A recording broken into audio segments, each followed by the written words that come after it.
ರಾಜ್ಯ ರಾಜಕೀಯದಲ್ಲಿ ಅದರಲ್ಲೂ ಬಿಜೆಪಿ ಪಾಲಿಗೆ ಇವತ್ತು ಒಂದು ರೀತಿ ಬಿಗ್ ಡೇ ಆಗಿತ್ತು.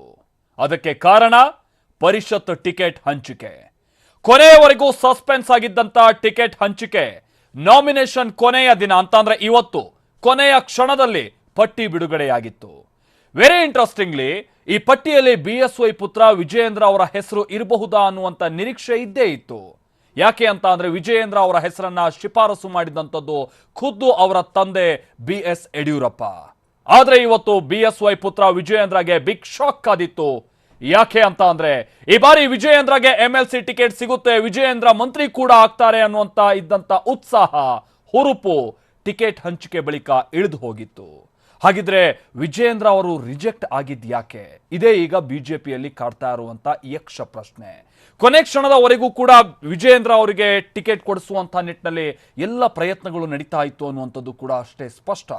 ಆದರೆ ವಿಜಯೇಂದ್ರ ಅವರಿಗೆ ಟಿಕೆಟ್ ಸಿಗದೆ ಹೋಗಿರುವಂಥದ್ದು ಇದು BS ಯಡಿಯೂರಪ್ಪನವರಿಗಾದಂಥ ಭಾರೀ ಮುಖಭಂಗ ಅಂತಾನೆ ಬಿಜೆಪಿ ಪಾಳೆಯದಲ್ಲಿ ಒಂದು ಮಾತು ಕೇಳಿಬರ್ತಾ ಇರುವಂತಹ ಸಂದರ್ಭ. ಮತ್ತೊಂದು ಕಡೆ ಇದೇ ವಿಚಾರಕ್ಕೆ ಸಂಬಂಧಪಟ್ಟ ಹಾಗೆ ವಿಜಯೇಂದ್ರ ಅವರಿಗೂ ಕೂಡ ಬಹುಶಃ ಒಂದು ರೀತಿ ಮುಜುಗರದ ಸನ್ನಿವೇಶ ಕೂಡ ಆಗಿರಬಹುದು. ಯಾಕಂತಾರೆ ಕಳೆದ ಬಾರಿ ವಿಧಾನಸಭಾ ಚುನಾವಣೆಯಲ್ಲೂ ಕೂಡ ಅವರಿಗೆ ಟಿಕೆಟ್ ಸಿಕ್ಕಿರಲಿಲ್ಲ.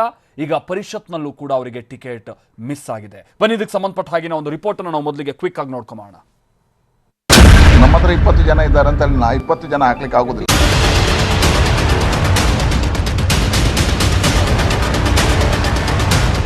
ನಾಲ್ಕು ಹೆಸರುಗಳನ್ನು ನಮ್ಮ ರಾಷ್ಟ್ರೀಯ ನಾಯಕರ ತಂಡ ಘೋಷಣೆಯಿಂದ ಮಾಡಿದೆ.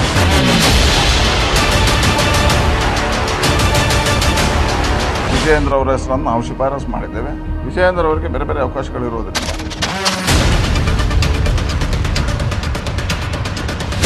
ಎಲ್ಲ ಲೆಕ್ಕಾಚಾರಗಳನ್ನು ಹಾಕಿ ಮೇಲೆ ಅವರು ಯೋಚನೆಯನ್ನು ಮಾಡಿರ್ಬೋದು. ನಮ್ಮ ಹತ್ರ 20 ಜನ ಇದ್ದಾರೆ ಅಂತ ನಾ 20 ಜನ ಹಾಕ್ಲಿಕ್ಕೆ ಆಗೋದಿಲ್ಲ, 4 ಜನ ಹಾಕ್ಲಿಕ್ಕೆ ಆಗೋದು.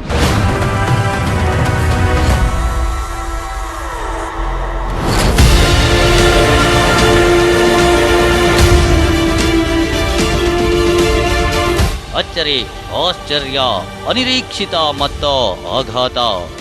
ರಾಜ್ಯ ಬಿಜೆಪಿ ಪಾಳೆಯಕ್ಕೆ ದಿಲ್ಲಿ ವರಿಷ್ಠರು ನೀಡಿರೋ ಸಂದೇಶ ಈ ಎಲ್ಲವನ್ನ ಒಳಗೊಂಡಿದೆ. ರಾಜ್ಯ ಬಿಜೆಪಿ ಪಾಳೆಯದಲ್ಲಿ ದೊಡ್ಡ ಸಂಚಲನವೇ ಎದ್ದಿದೆ.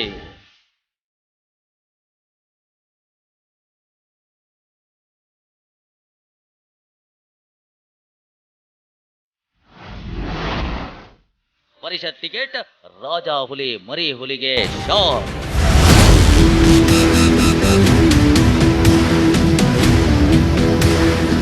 ನಿಜ, ಬಿಜೆಪಿ ಪಾಳೆಯದ ರಾಜ ಹುಲಿ ಬಿಎಸ್ವೈ ಮತ್ತವರ ಮಗ ಮರಿಹುಲಿ ವಿಜಯೇಂದ್ರ ಇಬ್ಬರೂ ಕೂಡ ಈಗ ಗಾಯಗೊಂಡ ವ್ಯಾಘ್ರದಂತೆ ಉಸಿರು ಬಿಡುತ್ತಿದ್ದಾರೆ.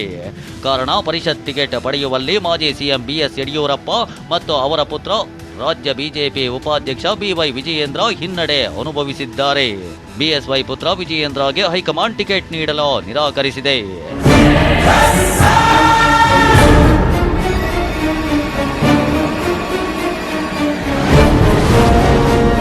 ಬಿಎಸ್ವೈ ಪುತ್ರ ವಿಜಯೇಂದ್ರಗೆ ಪರಿಷತ್ ಟಿಕೆಟ್ ಮಿಸ್. ಫ್ಯಾಮಿಲಿ ಪಾಲಿಟಿಕ್ಸ್ಗೆ ಅವಕಾಶವಿಲ್ಲ ಅಂತ ಹೈಕಮಾಂಡ್.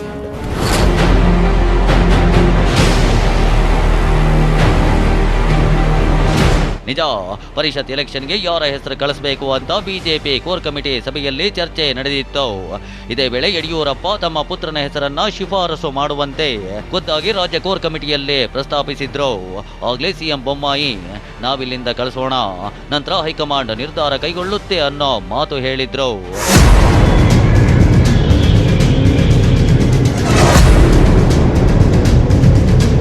ಖುದ್ದು ಬಿಎಸ್ವೈನೇ ವಿಜಯೇಂದ್ರ ಹೆಸರು ಸೂಚಿಸಿದ್ರಿಂದ ವಿಜಯೇಂದ್ರಗೆ ಟಿಕೆಟ್ ಪಕ್ಕ ಅನ್ನೋ ಚರ್ಚೆ ನಡೆದಿತ್ತು. ಟಿಕೆಟ್ ಹಂಚಿಕೆಗೂ ಮೊದಲೇ ವಿಜಯೇಂದ್ರ ದೆಹಲಿಗೆ ಹೋಗಿ ಬಂದಿದ್ರು. ವಿಜಯೇಂದ್ರ ಬೆನ್ನಲ್ಲೇ ಸಿಎಂ ಬೊಮ್ಮಾಯಿ ಕೂಡ ದೆಹಲಿಗೆ ಹೋಗಿ ಬಂದಿದ್ರು. ಹೀಗಾಗಿ ವಿಜಯೇಂದ್ರ ಈ ಬಾರಿ MLC ಆಗ್ತಾರೆ, ಸಂಪುಟ ಸರ್ಜರಿ ವೇಳೆ ಮಂತ್ರಿಯೂ ಆಗ್ತಾರೆ ಅಂತಾನೆ ಹೇಳಲಾಗ್ತಿತ್ತು. ಲಿಸ್ಟ್ ಅನೌನ್ಸ್ ಆಗೋಕ್ಕಿಂತ ಮುಂಚೆ ರಾಜ್ಯದ ಎಲ್ಲಾ ಪಾರ್ಟಿಗಳು ಕೂಡ ವಿಜಯೇಂದ್ರ ಭವಿಷ್ಯ ಈ ಲಿಸ್ಟ್ನಲ್ಲಿ ಹೊರಬೀಳುತ್ತೆ ಅಂತ ಕುತೂಹಲದಿಂದ ಕಾಯ್ತಾ ಇದ್ರು. ಆದರೆ ಹೈಕಮಾಂಡ್ ಈಗ ತನ್ನ ನಿರ್ಧಾರ ತಿಳಿಸಿದ್ದು ವಿಜಯೇಂದ್ರಗೆ ಟಿಕೆಟ್ ನಿರಾಕರಿಸಿದೆ. ಇದರಿಂದ ಬಿಎಸ್ವೈ ಬಣಕ್ಕೆ ವಿಜಯೇಂದ್ರ ಅಭಿಮಾನಿಗಳಿಗೆ ಒಂದು ಹಂತಕ್ಕೆ ದೊಡ್ಡ ಶಾಕ್ ಕೂಡ ಆಗಿದೆ. ಹಾಗಿದ್ರೆ ವಿಜಯೇಂದ್ರಗೆ ಯಾಕೆ ಟಿಕೆಟ್ ಸಿಗ್ಲಿಲ್ಲ? ಬಿಎಸ್ವೈಗೆ ಸ್ವಂತ ಮಗನಿಗೆ ಎಂಎಲ್ಸಿ ಟಿಕೆಟ್ ಕೊಡಿಸೋಕೆ ಆಗ್ಲಿಲ್ವಾ? ಅಷ್ಟು ಲಾಬಿಯನ್ನ ಮಾಡೋಕಾಗ್ಲಿಲ್ವಾ? ಇಂಥ ಚರ್ಚೆಗಳೀಗ ಎಲ್ಲೆಡೆ ನಡೆಯುತ್ತಿದೆ. ಹಾಗಾದ್ರೆ ಯಾಕೆ ಟಿಕೆಟ್ ಸಿಗ್ಲಿಲ್ಲ ಅಂತ ಹೇಳ್ತೀವಿ. ಅದಕ್ಕೂ ಮುಂಚೆ ಈಗ ಪರಿಷತ್ ಎಲೆಕ್ಷನ್ ಟಿಕೆಟ್ ಪಡೆದವರು ಯಾರೋ ಅದನ್ನೊಮ್ಮೆ ನೋಡಿ. ಬಿಜೆಪಿಯ ಎಸ್ಸಿ ಮೋರ್ಚಾ ಅಧ್ಯಕ್ಷ ಛಲವಾದಿ ನಾರಾಯಣ ಸ್ವಾಮಿ, ಎಸ್ಟಿ ಸಮುದಾಯದ ಬಿಜೆಪಿ ರಾಜ್ಯ ಕಾರ್ಯದರ್ಶಿ ಹೇಮಲತಾ ನಾಯ್ಕ್, ಹಿಂದುಳಿದ ವರ್ಗದ ಬಿಜೆಪಿ ಕಾರ್ಯದರ್ಶಿ ಕೇಶವ್ ಪ್ರಸಾದ್ಗೆ ಬಿಜೆಪಿ ಮಣೆ ಹಾಕಿದೆ. ಹಾಗೆ ಮಾಜಿ ಡಿಸಿಎಂ ಲಿಂಗಾಯತ ಸಮುದಾಯದ ಲಕ್ಷ್ಮಣ್ ಸವದಿಗೂ ಬಿಜೆಪಿ ಮೇಲ್ಮನೆ ಟಿಕೆಟ್ ನೀಡಿದೆ. ಅದೇ ರೀತಿ ಮೊನ್ನೆಯಷ್ಟೇ ಬಿಜೆಪಿ ಸೇರಿದ ಬಸವರಾಜ ಹೊರಟ್ಟಿ ಅವರಿಗೆ ಪಶ್ಚಿಮ ಶಿಕ್ಷಕರ ಕ್ಷೇತ್ರದ ಟಿಕೆಟ್ ನೀಡಲಾಗಿದೆ.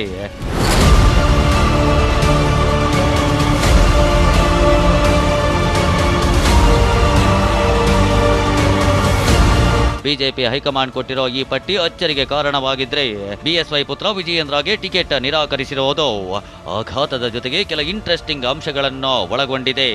ಹಾಗಿದ್ರೆ ವಿಜಯೇಂದ್ರಗೆ ಟಿಕೆಟ್ ಕೊಡದೇ ಇರೋಕೆ ಕಾರಣವೇನು? ಅದನ್ನೇ ತೋರಿಸ್ತೀವಿ ನೋಡಿ.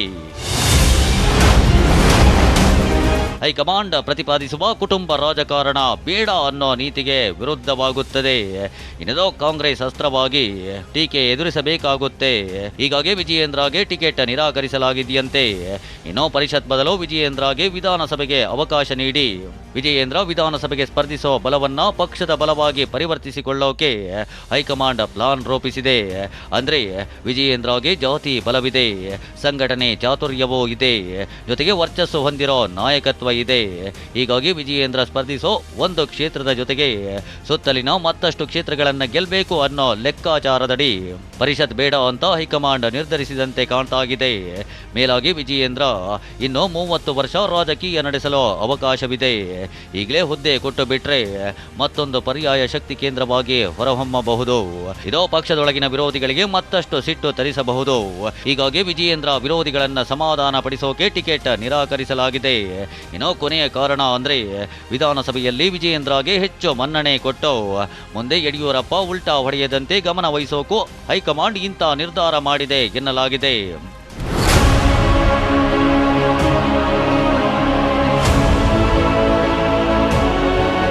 ಹೀಗೆ ಇದೆಲ್ಲವನ್ನು ಯೋಚಿಸಿ ಹೈಕಮಾಂಡ್ ವಿಜಯೇಂದ್ರಗೆ ಎಂಎಲ್ಸಿ ಟಿಕೆಟ್ ನೀಡಿಲ್ಲ ಅಂತ ಹೇಳಲಾಗ್ತಿದೆ. ಹೈಕಮಾಂಡ್ ಸಂದೇಶದ ಬೆನ್ನಲ್ಲೇ ವಿಜಯೇಂದ್ರ ಮಾಡಿರೋ ಟ್ವೀಟ್ ಭಾರೀ ಕುತೂಹಲ ಮೂಡಿಸಿದೆ.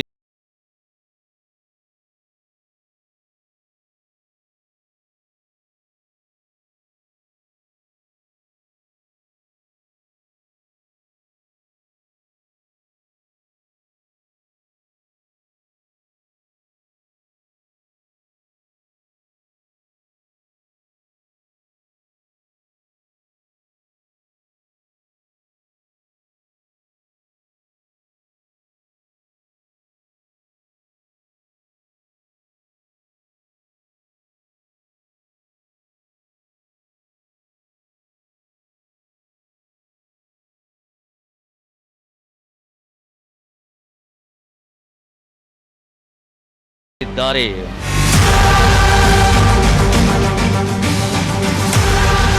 ಅದೇನೇ ಇದ್ರು ಈಗಾಗಿರೋ ಹಿನ್ನಡೆಗೆ ತಕ್ಷಣ ಯಡಿಯೂರಪ್ಪ ಯಾವುದೇ ತೀಕ್ಷ್ಣ ಪ್ರತಿಕ್ರಿಯೆ ಕೊಡದಿದ್ರು ಮುಂದೆ ಏನು ಮಾಡ್ತಾರೆ ಅಂತ ಕಾದು ನೋಡಬೇಕಿದೆ.